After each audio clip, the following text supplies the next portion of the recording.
I got into a discussion earlier today with one of my brothers, and we were talking about accountability and about setting goals.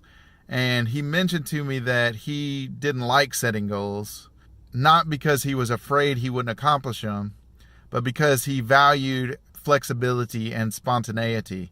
And he didn't like feeling like he was pressuring himself into something because he might change his mind later. He would feel guilty about not meeting some goal that he had set for himself. And I totally understand where he's coming from, because ultimately the goal has to be inside of you. Like, the value has to come from you.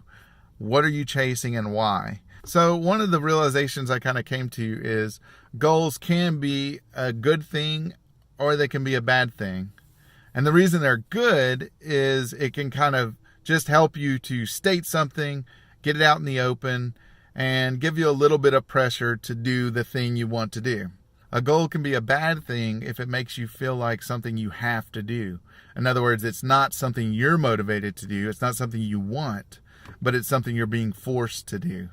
So you don't want to force yourself to do something. You want it to be from your own wants and your own values. So one of the things that I found myself in the past doing is I would set goals. If I wasn't meeting that goal, or I knew I wouldn't meet it, I would beat myself up with that. So I would use that to say, oh, well, you're never going to get this done. It's not that I would think exactly those thoughts, but I would feel like a failure. And I'd feel like, well, now that I've botched this, there's no point in continuing. And the more goals that I didn't meet, the worse I felt about myself. So as the timeline kept going, as I'm getting older, I'm feeling like more and more of a failure, because each time I would say, well, this time I'm going to lose weight and keep it off. And when it didn't happen, I would beat myself up. So never use a goal to beat yourself up. Goals are meant to inspire. So the reason you set a goal is to inspire you to do something.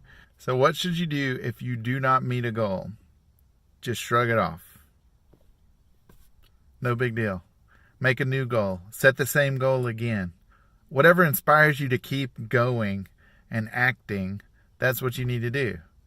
Because if you beat yourself up with it, you're just delaying yourself from actually getting the results you want.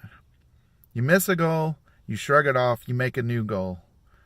Who says you can't make the same goal again and try again? Who says that's a bad thing?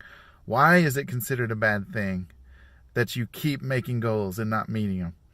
The fact is, you keep making goals. That's the point. That's where you want to get. You want to be a person who keeps making goals. Yeah, you want to meet them. You want to accomplish goals. But you'll never get there if you beat yourself up every time you make a mistake. So keep making goals. Keep dreaming. That's what you're doing. You're inspiring yourself to better yourself. So go do it. Make a goal.